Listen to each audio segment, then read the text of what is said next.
Hello बच्चों, आइए अब हम लोग सवाल बनाते हैं फाइनल अकाउंट विथ एडजस्टमेंट का। फाइनल अकाउंट विथ एडजस्टमेंट, अभी हम लोगों ने इसके पहले फाइनल अकाउंट्स बनाया और यहाँ पर है विथ एडजस्टमेंट। साल के अंत में जो हम लोग अकाउंटिंग प्रोसेस फॉलो करते हैं, कॉन्सेप्ट वीडियो में फाइनल अकाउंट एडजस्टमेंट का जो कॉन्सेप्ट वीडियो है उसमें मैंने सारी बातें डिटेल कर चुके हैं, कॉन्सेप्ट बहुत बारीकी से समझा चुके। अब हम लोग उसी कॉन्सेप्ट के आधार पर सवाल को बनाएंगे। फाइनल अकाउंट एडजस्टमेंट का मेन कॉन्सेप्ट कहता है कि हम लोग किसी भी ऑर्गेनाइजेशन का फाइनल अकाउंट पर्टिकुलर एक पीरियड का बनाते हैं। चूंकि बिजनेस गोइंग कंसर्न के अनुसार लगातार चलती रहती है, बिल्कुल कंटिन्यूअस चलती रहती है, तो हम लोग बिल्कुल जो फाइनल अकाउंट बनाते हैं वो पर्टिकुलर एक पीरियड का 1 अप्रैल से लेके 31 मार्च तक के पीरियड का फाइनल अकाउंट बनाते हैं। इस पीरियड का कोई खर्च बाद में पेमेंट होगा, खर्च होना चाहिए इस पीरियड का। मेन कॉन्सेप्ट क्या कहता है फाइनल अकाउंट एडजस्टमेंट का, कि अगर इस पीरियड का कोई खर्च बाद में हुआ है, पेमेंट हुआ इसमें है, पेमेंट बाद में है, तो भी हम उसका इफेक्ट लेंगे। और इस पीरियड में पेमेंट हो गया है लेकिन वो खर्च अगले साल का, हमने किसी को एडवांस दे दिया, तो वो इस पीरियड का खर्च नहीं माना जाएगा। और आमदनी में भी वही कंसेप्ट है कि अगर इस पीरियड का आमदनी है, मिला नहीं है, उससे मतलब नहीं है, आमदनी अगर है एक्चुअल कॉन्सेप्ट के अनुसार कि हमने आमदनी का उपार्जन कर लिया है लेकिन मिला नहीं है, तो भी हम उसको इसमें दिखाएंगे। और कोई ऐसी आमदनी जो मिल चुका है लेकिन इस पीरियड का नहीं है, तो हम उसको यहां नहीं दिखाएंगे। मेन जो जितने भी एडजस्टमेंट हम लोग पढ़ेंगे, आउटस्टैंडिंग, प्रीपेड, एक्रूड, अनएक्रूड, डेप्रिसिएशन और भी बैड डेट से related, reserve for bad debt, जितने भी एडजस्टमेंट पढ़ेंगे, सारे एडजस्टमेंट के पीछे एक ही कॉन्सेप्ट काम करता है। वो क्या कि इस पीरियड का अगर कोई खर्चा है, जिस पीरियड का फाइनल अकाउंट्स बना रहे, तो हम उसको इसमें दिखाएंगे। अगर प्राप्त हो गया है, नहीं है, तो हम नहीं दिखाएंगे। तो मेन कॉन्सेप्ट जो फाइनल अकाउंट का माइंड में सेट कीजिए, कैसा भी एक सवाल में 100-50 एडजस्टमेंट भी हो, 100, 200, 500 एडजस्टमेंट भी हो, उससे कोई घबराने की जरूरत नहीं है। बस माइंड में ये सेट रखिए कि जिस भी ऑर्गेनाइजेशन का फाइनल अकाउंट आप बना रहे हैं, उस पीरियड का अगर कोई खर्चा या आमदनी है तो उस पीरियड में हम उसको दिखाएंगे, और अगर नहीं है तो हम नहीं दिखाएंगे। हमारी पूरी कोशिश होती है कि कोई भी खर्चा या आमदनी उस पीरियड का ना छूटे, बिल्कुल उस पीरियड का खर्चा और आमदनी होना चाहिए। अगर है तो ठीक, नहीं है तो एक एक एडजस्टमेंट को हम लोग जो करेंगे और उसको कॉन्सेप्चुअली तौलेंगे, कॉन्सेप्चुअली उसको समझेंगे कि हमने जो बात एक माइंड में सेट किया कि उस पीरियड का खर्चा और उस पीरियड की आमदनी को हम लोग एनी हाउ दिखाएंगे, तभी जाकर के हमारा final account true and fair हो पाएगा, हमारा फाइनेंशियल पोजीशन सही शो कर पाएगा। ठीक है ना? तो आइए शुरू करते हैं। ये है from the following balance of Chunni Lal. ये क्वेश्चन है 1। ये कहां? S K Singh final account class 11th। तो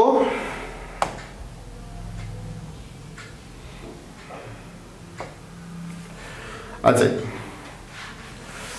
ओपनिंग स्टॉक 1000। आइए हम लोग पहले आइटम को भरते हैं।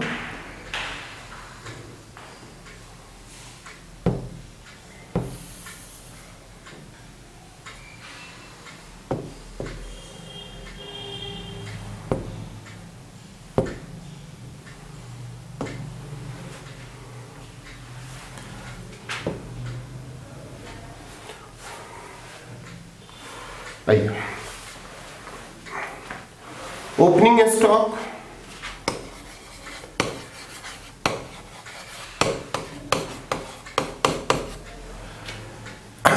1000। ट्रेडिंग अकाउंट में डायरेक्ट एक्सपेंसेस और डायरेक्ट इनकम, पीएल अकाउंट में इनडायरेक्ट एक्सपेंसेस और इनडायरेक्ट इनकम, और बैलेंस शीट में एसेट्स और लायबिलिटीज। ये मेन फंडा है।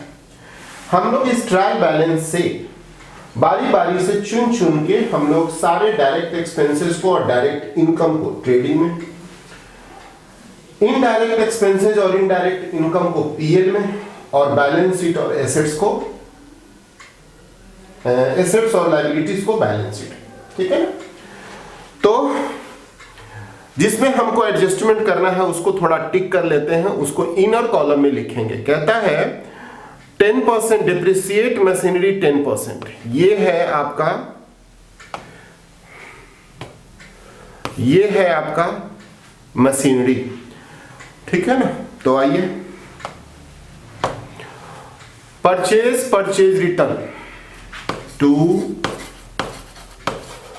परचेज कितना, 1,20,000 लेस परचेज रिटर्न कितना, 4,000, 1,16,000 सेल्स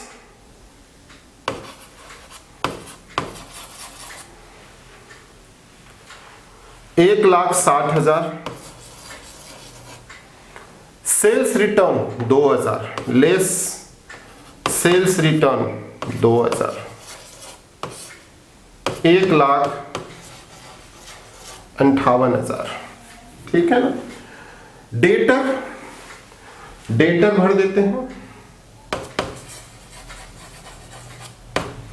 डेटर 16,000,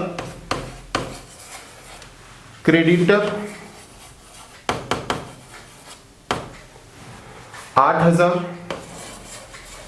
है ना?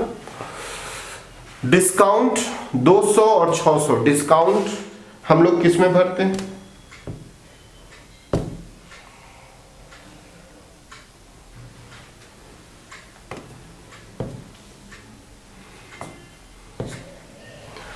डिस्काउंट, ये जो डिस्काउंट है मैंने दिया 200 और लिया 600,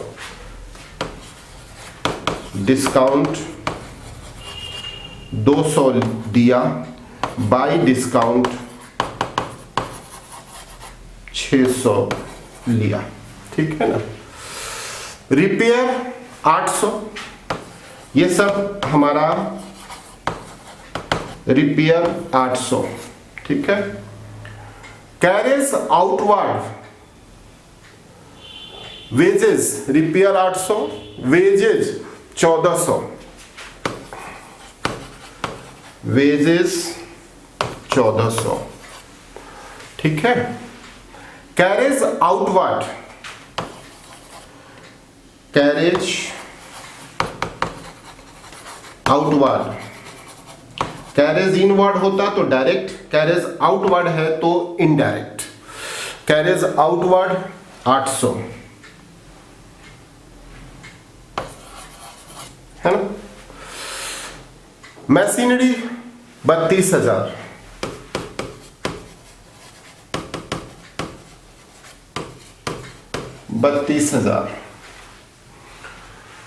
investment 25,000, investment 25,000, bills BR 3,000,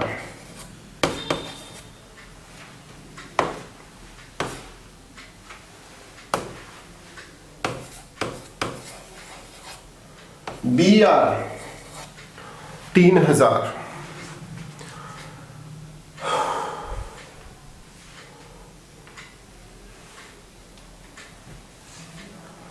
life insurance premium, ये क्या है? लाइफ इंश्योरेंस प्रीमियम हमारा ड्राइंग है, ये बिजनेसमैन का होता है। लाइफ इंश्योरेंस प्रीमियम हम लोग इसको लेस LIC कितना 800 है ना। ड्राइंग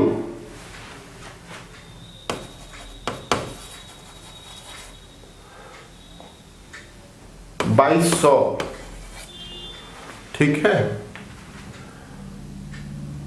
इंश्योरेंस ये बिजनेस का होगा 1000,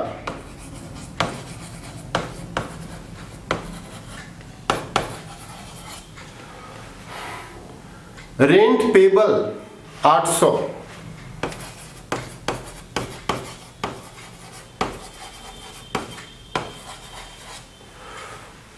कैश आपका 17,200 है ना। ये सारा हो गया। क्लोजिंग स्टॉक को हम लोग दो जगह लिखते हैं, बाई क्लोजिंग स्टॉक। ये आपका हो गया 10,930। Closing stock 10,930।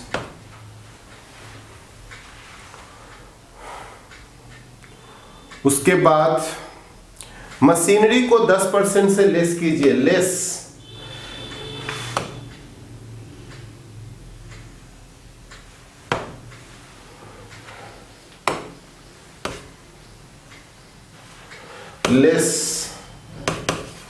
Depreciation 3200।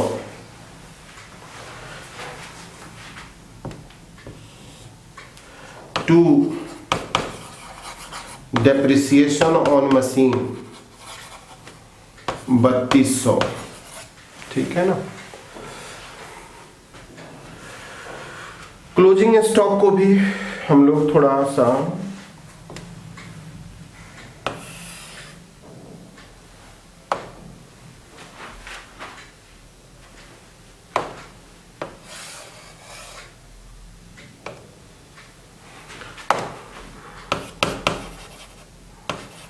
Closing stock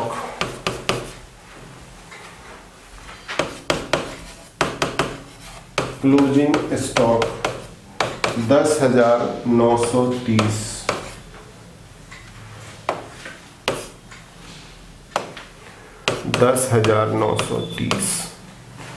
ठीक है। तो अब ये सारी एंट्री हो चुकी।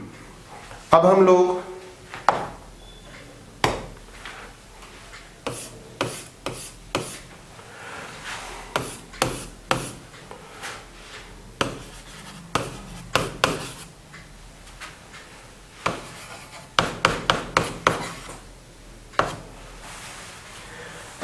आते हैं, मिलाते हैं। क्या किया, ये ट्रायल बैलेंस जो था, उस ट्रायल बैलेंस में से मैंने ये जो है वो सारा डायरेक्ट एक्सपेंसेस है, ये सारा इनडायरेक्ट इनकम है। Direct expenses, direct income. ये जो है इनडायरेक्ट एक्सपेंसेस है, इनडायरेक्ट इनकम है। ये लायबिलिटीज है, एसेट्स है। एडजस्टमेंट का मैंने दो जगह एंट्री किया, क्लोजिंग स्टॉक एक ट्रेडिंग के सीआर में और बैलेंस शीट के एसेट्स में, ठीक है ना। और डेप्रिसिएशन बिल्कुल घटा के यहाँ। अब आ जाइए 158,000 plus 10,930 168,930 168,930 gross profit minus opening stock 1,000 1,16,000 और 1,400 50,530 बाई ग्रॉस प्रॉफिट 50,530 है ना। अब आ जाइए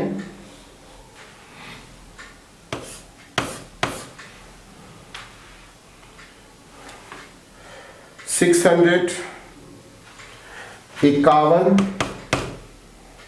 30, 51, 30। नेट प्रॉफिट घटाते हैं, 200 माइनस 800, 800 और 4200, ये हो गया 45,130, 45,130, 45,130। यहां पर कैपिटल 50,000 था,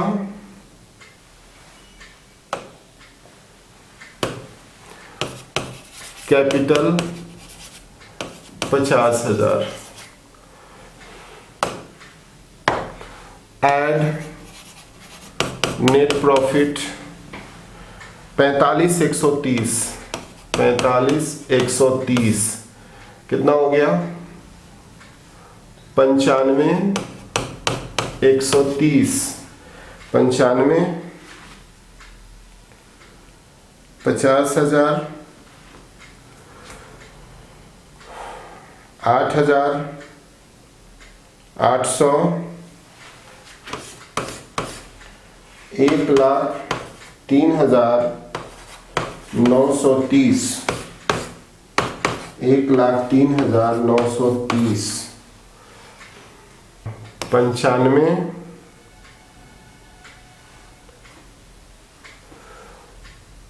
95,130, इसमें से ये 3,000 घटा देंगे, 95,130 माइनस 3,000 घट जाएगा तो 92,130 प्लस 8,000 प्लस 800, ये हो जाएगा 1,09,30 और इधर भी आ जाएगा उतना ही,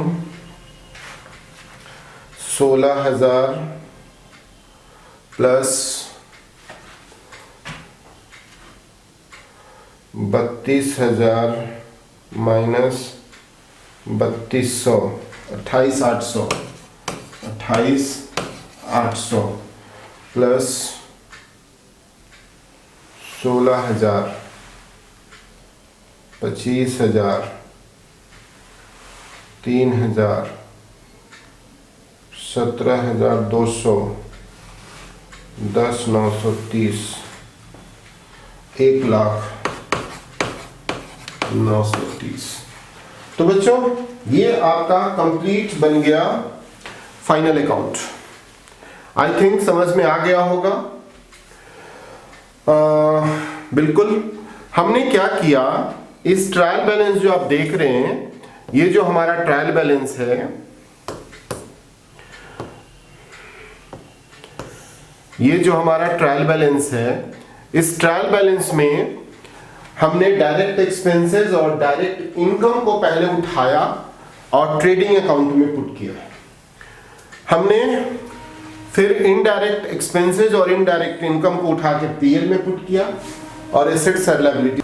तो कॉन्सेप्ट समझ में आया होगा कि एडजस्टमेंट में क्या होता है कि डेप्रिसिएशन जो था, एक यहां पर एडजस्टमेंट है कि ये हमारा डेप्रिसिएशन है, हमने साल भर मशीन को यूज किया तो उसके 10% में डेप्रिसिएशन हुआ, 10% उसकी घिसावट आई, तो वो हम इस साल का खर्चा है तो हमने यहां से निकाल करके और वो इनडायरेक्ट एक्सपेंसेस में मैंने उसको दिखा दिया। ये जो है, अगर ये हम नहीं दिखाते तो हमारा फाइनल अकाउंट्स गलत हो जाता है।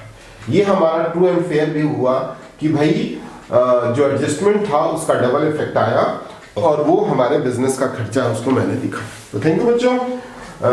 एक और सवाल हम लोग नेक्स्ट वीडियो में बनाते हैं।